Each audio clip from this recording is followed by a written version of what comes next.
They're sharing these brands that they like, but how are they getting paid for that? So you need to kind of decide, who do you want to serve? What are you going to be known for? And then put those words in there. Just go out there, start posting, and I would just say ask for the cookie in life.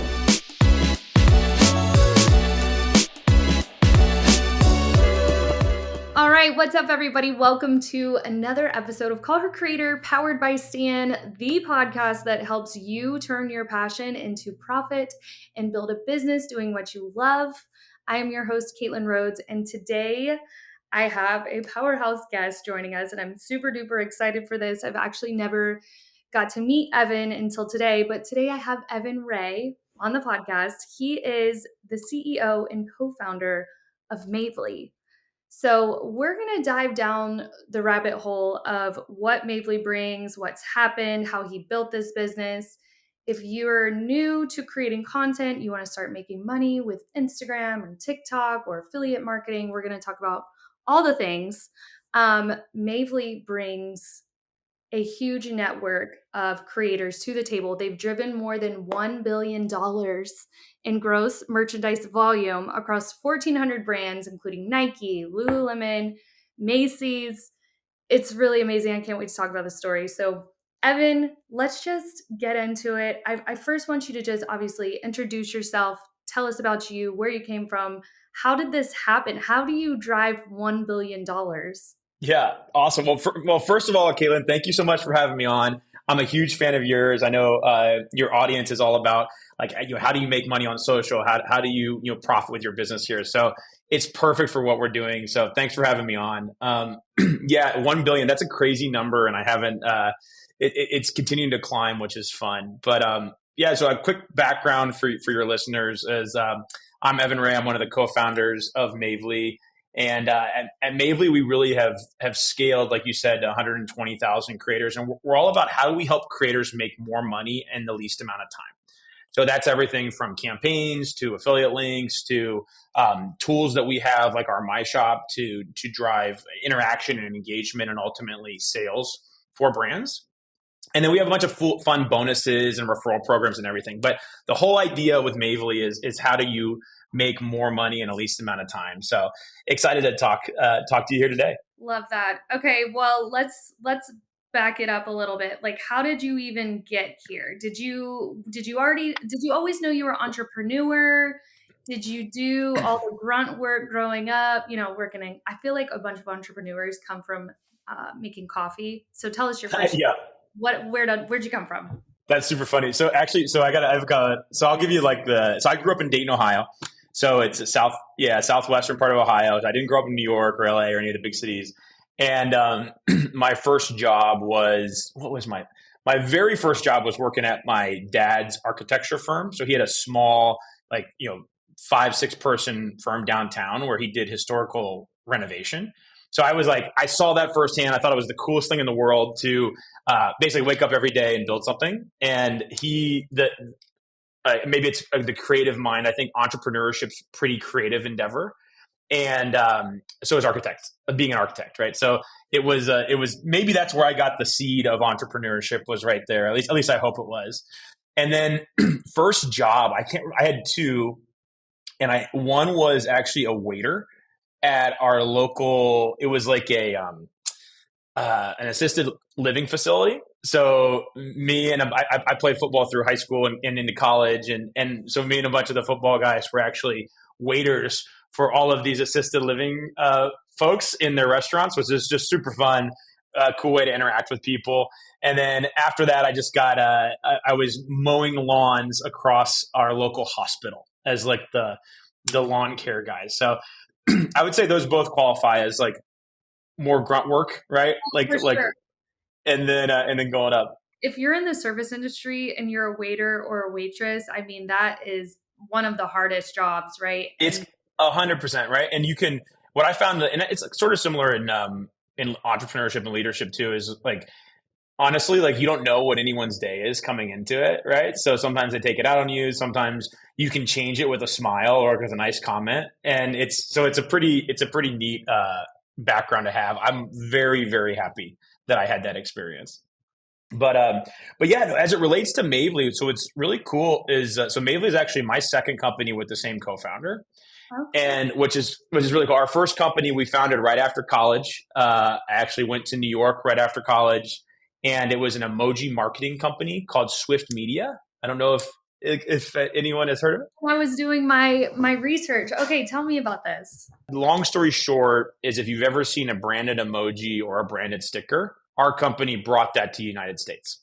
Wow. And so we work with, Starbucks and Dunkin' Donuts and Disney and all these mega companies to let you to download and send emojis to your friends. We actually started in college football and then in the NFL and all this different stuff. So that's where we started, and that's how we kind of cut our teeth on like figuring out how to grow a business. Mhm. And lucky enough, we sold that in 2015 to a public company. And then after working there for a little bit, we wanted to see like, hey, what do we want to do next? Like we're having waking up every day, working with our best friends, building something cool is, I Mhm. don't think you should ever do anything other than that, is my opinion.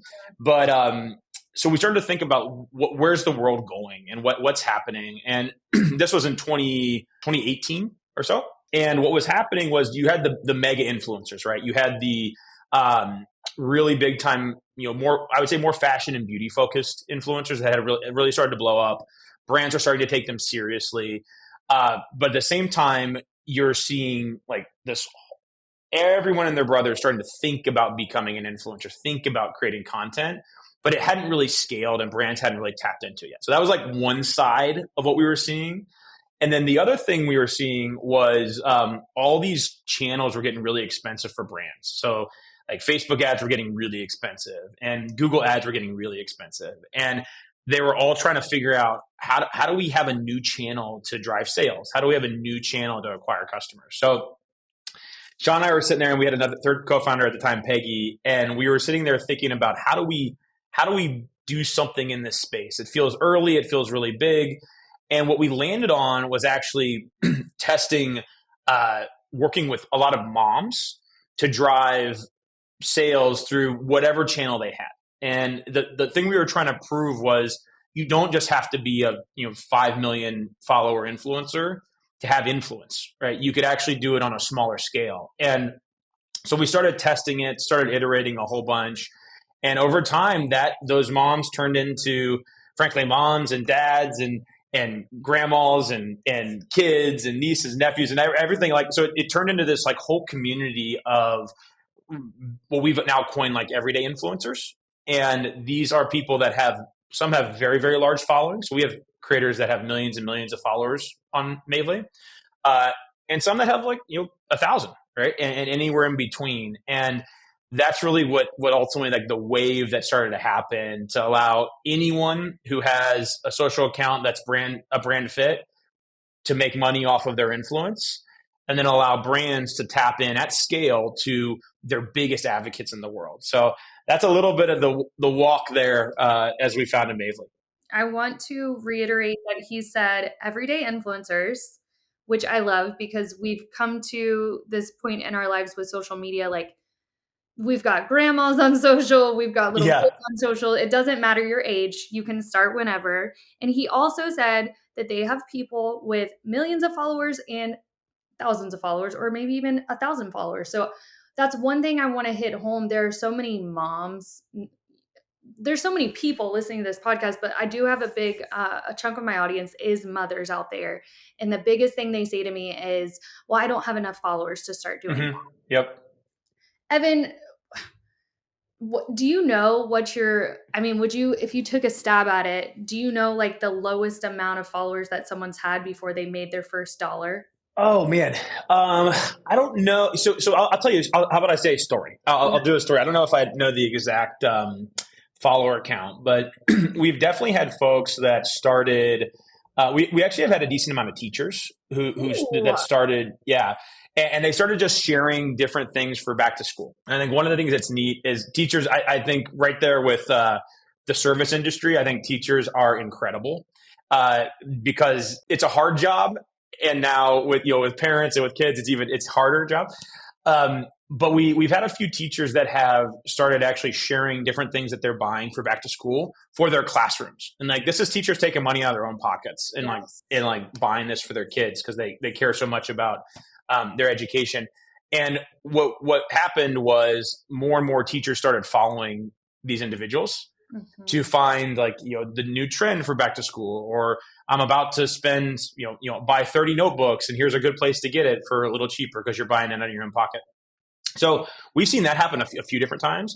And what's really cool is, one teacher, she actually was able to grow that so much that she ultimately stopped her teaching job and then focused on empowering teachers at scale all across the United States, to be able to have like more resources for their classroom. So that's like one example of someone who just started by testing and testing and testing, nights, weekends, kind of thing, and then ultimately was able to focus on it full time, because that's where she got a lot of passion of empowering more teachers. So yeah, it's been all shapes and sizes. The biggest thing for us at Mavely, and I'll talk about it now, the combination with later in a second, but the biggest thing for us is that we truly believe that the entire way of social interactions, the entire social economy, social commerce, the influencer economy, creator economy, whatever you want to call it, it's going towards people based recommendations, people based commerce. So our goal is to really do what Uber did for anyone with a social or with a car.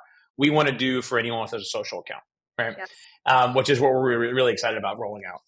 I love that. Before you talk about later and all of that, there's some people that get on here and they're like, I don't really understand though how it works. Like, what do you mean? They're sharing these brands that they like, but how are they getting paid for that? Can you kind of put that in simple terms for people that don't understand how this all works? Yeah, absolutely.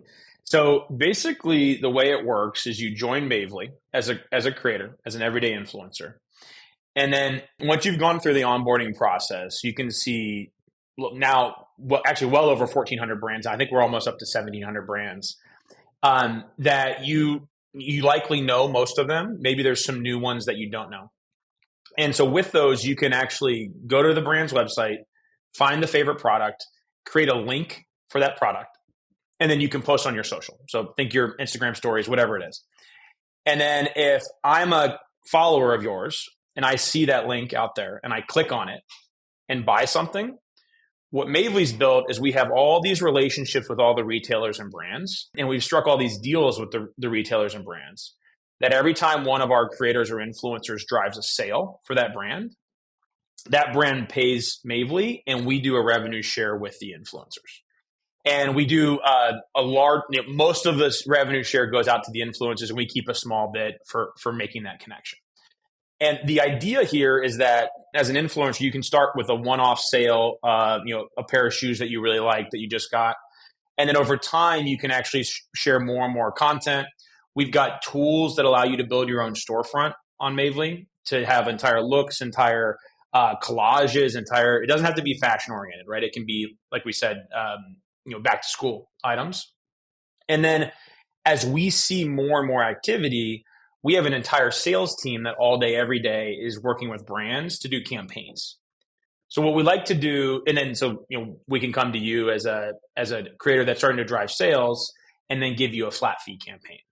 So what we're doing over time is we're allowing creators to make money from their commissionable links, make money from campaigns, refer a friend and make money off some of their sales for a short amount of time. And then we even have like different gamification and fun like bonuses that happen. So it's really about how do we enable creators to make money on these different channels on social, frankly, as and they can spend as much or as little time as they want, right? So there's no cost. You don't have to pay anything to join. It's just, try it. If you love it, we'd love to have you. And if you don't like it, we still wish you the best of luck. Yeah, it's like the easiest way to get started, guys. If you haven't done it before, like you said, you don't have to pay to get started. I actually did I can't remember when I signed up for Mavely. It was sometime last year, but then I challenged myself to make $100.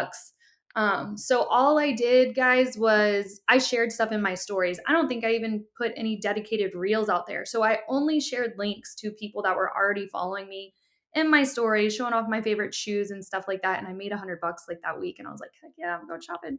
Love So it. it's Love so it. easy to get started. There's really nothing stopping you. So Tell us about the acquisition with Later and what that means. Some people don't even know what Later is, so make sure you do a little bit of explaining there too. For But tell sure. us about, this is very exciting, by the way, for all of you. For these two powerful brands to get together, this is crazy. Yeah, we're really excited. So basically, Mavely grew. Oh man, for like 5 years. So like we founded early 2019 officially, and then we continued to grow, kind of all those numbers, Caitlin, you said earlier, around a billion in GMV and 120,000 creators and stuff like that. And then we actually started by partnering with Later. So Later is a really cool company, leader in the creator space and the influencer space. But before Mavely, they offered two products. So they had Later Social, which is like link in bio if anyone's used link in bio. If not, you should, and I can point you in the right direction on this. But that's like the social scheduling and link in bio tool. And then they also have Later Influence, which is really like a brand interface for finding, reaching out to, and running campaigns for creators. So they had these two businesses. They're growing like wildfire as well. And Mavely, what it represented was the creator side, right? So Mavely has always built creator first. We've been very creator focused. So I got to know one of the founders of Later, and then also the team that was running the company. And it ultimately just became like we were the creator side, they were the brand side. So it made sense to team up. But we didn't do it, we didn't just go in blindly, right? So we actually they tested our technology, they tested our creator experience, we tested their experience, we tested their link in bio, all their scheduling and the campaigns that they offer as well. And we ultimately decided, hey, this makes a lot of sense. So we ultimately came together. What's really neat about it is this now represents one of the largest creator platforms in the world, and it's across both brands and creators. And we have an entire tool set for marketers to be able to schedule posts, to be able to run campaigns, to be able to listen, socially to what's going on, what's the chatter happening online around your brand. And then on the creator side, now with Mavely, there's the ability to tap into those creators and run campaigns or run affiliate links, and then have your storefront and everything like that. So it really is this really cool mesh that's happened, and frankly, I think we're just getting started still. I look at this whole creator ecosystem. I look at the work you're doing, Caitlin, your audience. I think we're probably in like the second, maybe third inning of this entire space and where it's headed. But couldn't be more excited about what 2025 and beyond means with like the Later Mavely acquisition. Is there anything that you could tease us? Like, what's something you're excited about this year with this acquisition? Yeah. So let me see what I can. I can tease a little bit. I'll tease it a little bit. So basically, there are very few players at that have at scale that work with creators and world class brands. Right. Mavely's one of Mavely and Later now are one of like two, maybe three brands, like at real scale. And I'm talking like billions of dollars in GMV scale. And I'm talking, thousands of campaigns and hundreds of thousands of and millions of creators, right? So to me, where I think the entire market is going 2025 and beyond is brands are starting to realize that influencer and creator is not a fad, right? It's actually a permanent channel, and it's a permanent channel to engage audiences all across the funnel. Top of funnel awareness, middle of funnel like comments and likes and engagements, and then bottom of funnel sales. And what Later and Mavely coming together all under the later banner now represents is scale of data, scale of influencers, scale of brands as this becomes a real channel. So I think we fast forward here, a year or two, and paid creator or paid influencer is as big as paid social and is as big as paid search, right? Mm. So it's like, again, your audience thinking about the opportunity you all have here it is literally one of the biggest shifts in media in our lifetime that's happening right now. I hope that between Later and Mavely, we can power that. But it's going to be an incredible time here over the next several years. It sounds like y'all are gonna make it easier for people to connect. I think that's one of the biggest hardships, if we want to call it a hardship, but just finding those partnerships, those Yeah, collabs and stuff like that. So that will be it's got a lot of friction in it right now. it does. It does. And why do you think that? Like when you say friction, what exactly do you mean? Well, I think it's just, I think there's a couple things. One, a lot of brands are still new to working with creators. So they don't really, there's not like a standard body of this is how you work with a creator or this is the standard terms for a creator, right? They're starting to get there. But there's not like a standard way to work with a creator is one.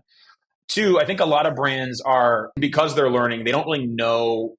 It's one thing to work with a creator. It's another thing to like determine what success is with a creator, right? So I'm sure you're like a lot of your audience has worked with a brand and they want really cool awareness, and then you do that post, and then they're like, "Well, I need some sales." They're like, "Well, hold on, that wasn't the goal." So I think so. There's determining what is success, right, is another thing, and then the third thing is creators are people, right? And so there's always a human element in that. And then there's a human element as you scale even more. So it's one thing for a brand to do a collaboration with 4 or 5 creators. That's actually like pretty simple. It's a harder thing to do it with 4 or 5 thousand creators, right? At scale, right? So all these things are converging, which add, I would say, friction to it. At the same time, it's huge opportunities. Technology, like what Later and Mavely are building, the whole point is to like we actually say it internally, like create a frictionless experience for our creators and brands matching.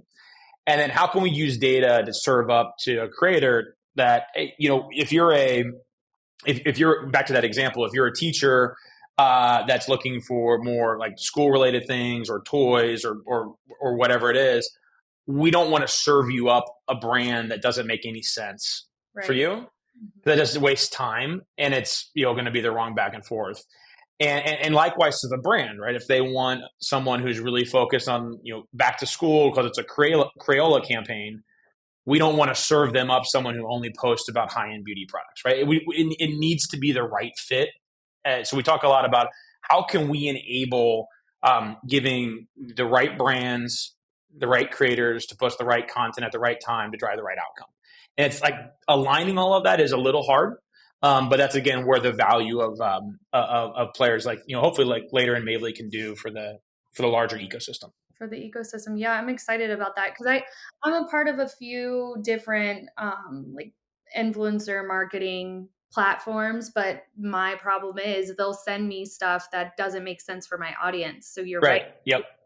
I can't just market any product or my audience is going to be like, who do you think you are? Or we're not here for that. So that makes a ton of sense. And audiences are smarter than they've ever been, Oh, yeah. right? So if you have, I always use this example. It's like if you have one day that creators like drink Coca-Cola and the next day they're like drink Pepsi. It's like you probably don't drink soda, and you sure as heck don't drink either one of those because you just got paid. So audiences are really savvy, and I think they tend to see through things very quickly. So that's again one of the other just general feedback to creators as they're building is like make sure you're truly promoting things that are authentic to you, and obviously disclose you're getting paid for it, but you don't have to say yes to everything, right? Pick something that works for you. You can't, or you will get called out. You will get Yeah. canceled too. Like I haven't done anything. I did post about a company one time on my stories and I had so much negative feedback about it. I was like, I'm never touching that brand again. So you learn Yeah. obviously, but yeah, you can't trick these people. They see you every day and they're learning from you and they're trusting you. So you got to be smart about that stuff. The key word there is trust, right? And that's also, for what it's worth, what the brands are trying to tap into, that they're trying to borrow the trust that you've built over years with your audience. And that's a very it's a delicate relationship, right? And it's an important relationship. So yeah, I couldn't agree with you more. Yeah. And Later, guys, if you haven't ever checked out their blog, I look at it like weekly. They have some really good resources on that stuff too. Um, let's see. When it comes to, let's talk about creating content for these people. And they're like, okay, you've talked me into it. I should get started. What type of content tends to convert the best when it comes to this affiliate marketing? Yeah, it's a great question. So I would say there's no silver bullet, or you'd see everyone doing the exact same type of content. But I'll give you a few examples. So I think one big thing that is so frequency of posting helps generally, right? And then, but one thing a lot of people don't actually do is I always say, like, in life, you need to ask for the cookie, right? So whatever, are you trying to get a promotion? Are you trying to get a brand deal? Are you trying to get whatever? Just ask for it and see what it is. So one thing that we see that actually massively increases conversion is just simply putting a call to action in your story or in your reel or in your whatever it is, like saying, shop my link here, right? Like something that simple is surprisingly a lot of people don't do that. And it's a very, very easy thing to do. The other thing we see now is optimizing your bios to really focus on what you're interested in and what you like and like what you want to ultimately promote helps you get surfaced faster in these algorithms, right? So I think again, a lot of people will put a lot of effort into their content, but not a ton into their bio. And like, how do they optimize that? And then the third thing that we've seen work really well are we've got a My Shop, which is like a creator storefront where you can start to curate the different collections, the different lists that are working for you. And why that's important is, someone might miss a story, right? Or someone might miss whatever it is, a reel, because they're quick. They're gone fairly fast. My Shop gives you a destination to come back to over and over again for these folks. So I would say those are like some quick hitters. One last thing we've seen that's starting to work really well is collections based like collages and orientations around like key events. So think about, okay, hey, 4th of July is coming up. Like, what can I do? How can I create a collage? How can I create a collection? How can I get brands to be sponsors of this holistic package, right? So it's not a one-off post, but it's, Caitlin's 4th of July like must-haves. And get creative in that element. So I think the tent pole related content works really well too. 100%. And your My Shop functionality is so cool. It makes it easy for people to find things too. They're not having to search through, and you can kind of customize it to yourself. But Evan's completely right with your bio. I do have a free profile audit bio checklist that I'll put in the show notes here. But he's right. These algorithms are reading what words you're putting in there so that they can serve your profile to the right people. So if you know that you're going to start sharing, like for me, example, I'm mostly like entrepreneurship, social media. So I'm sharing more like social media gear or what am I wearing to work today or stuff like that. So you need to kind of decide, who do you want to serve? What are you going to be known for? And then put those words in there, which will help you make more money. I couldn't agree with you more. Just a piggyback on that real quick, Caitlin, is so one of the things that was a big, I would say almost like an aha moment for Mavely, and then ultimately now the larger journey with Later, is we ended up. So when TikTok like really first started hitting, and you'd be driving down the street and you see everyone like dance on the sidewalk and making their first TikTok videos. Yes. What that actually started to do was they started to gain a ton of users, and as a result, all the other social networks had to start changing their algorithms. Right? So they started looking at things like you just mentioned, like how is your bio composed and everything. But they also started to deprioritize followers and reprioritize things like frequency of posts, the engagements, in a short span of time on the post. So that was another, we call it the TikTok effect internally at Mavely, that helped like jumpstart this entire ecosystem of anyone can be a creator. So I think listening to your content, like listening to the Later blogs content of like, how do you optimize your bio, your content, your brand partnerships, your call to actions? It's never going to be that one silver bullet, but it's going to be this iterative approach that there's a lot of great resources like the podcast we're on right here to help do that. Amen. Yes. Yes. Yeah. They all just inner workings. They all work together. Okay. So you gave good examples on what we can do to be successful. Is there, when people start getting into the groove of it, or maybe they're even just getting started with it, what are some mistakes? What are like top 3 mistakes? If you had to name off 3 that you see people do, and what would you say to do instead? Yeah, I think so. I think the first just mistake is people want to be perfect on their first one, right? So that, and there's a lot of pressure that comes with putting yourself out there for the first time, right? And so I think that I would say that's like probably the biggest mistake is like wanting to be perfect, overthinking it, like working hours on the perfect pieces of content, and then posting it and it gets zero reaction, like no sales, no engagement, whatever it is. And then like you do a one-off post and it goes viral, right? Like so I would say just kind of just do it, right? Just go for it and see what happens and learn. So I would say that's the first one is like that dynamic Get out of around the your head. first Yeah. the first push. The other one that I think is underutilized, I think underutilized by most people, but very utilized by like really really good top performers, is make an authentic effort to engage with your followers and your community. The reason for that is uh, one, it's like free input on like what's resonating and what's not, right? And like I'm sure people say, hey, Caitlin, I really love that talk track that you had, with XYZ. Can you do that again? Right. So it gives you content ideas and Right. is one. The second thing, and probably the more important thing, is it allows you to come back with more content and say, hey, audience, I heard you. And, Yes. and here's how you're helping me create content, how you're influencing me so that I can deliver value for you. So like just creating this back and forth interaction with folks is like really critical. So I'd say like just go for it, go post it, okay? Create the back and forth interaction with folks. And then the last thing is I would you definitely want to, I don't know, when you start to try and monetize things, I think it's fine to be like, not fine, but you should be open, upfront, honest with your audience around, hey, this is a paid partnership. Hey, this is a collaboration. Hey, this is, but not just that, but like, why are you doing it? Like, what's the why behind the conversation? What's the why behind the monetization? So, for example, are you wearing and posting about these shoes because they paid you, right? Or are you wearing and posting about these shoes because you actually went on a 3 mile run and they were some of the best shoes you ever wore, right? So it's that why, which is really important, and a lot of people don't hit on. So those would be like my three if I had to boil it down. Yes. I think out of all of, well, I loved all of those. Engagement is so like literally everyone skips the engagement part. They'll be like, I'm Yep. posting and nothing's happening. I'm like, are you replying back to your comments? Are you replying to people in stories? All the things.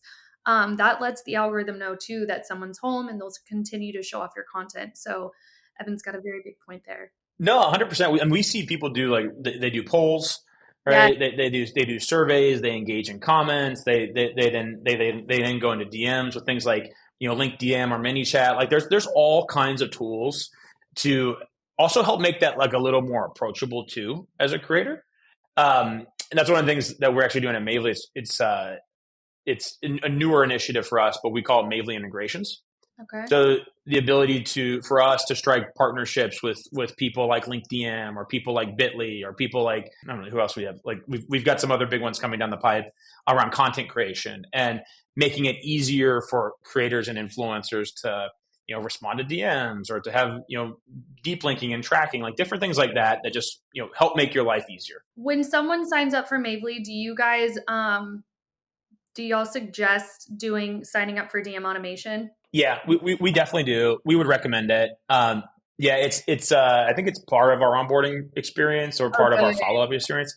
I don't know exactly where it lives. I should, but yeah, no, for sure. I think there's the DM automation though is pretty cool because you can make it keywords based. So you can have keywords based that are sending a shoppable link, but then you can still have that personal touch of interaction, right? To your point, which you can't lose. Like that's critical to have. Yeah. And I read there was a study about if you don't respond in a certain amount of time, people will go to the next person. So having that DM automation set up is really nice because you're always home even when you're not.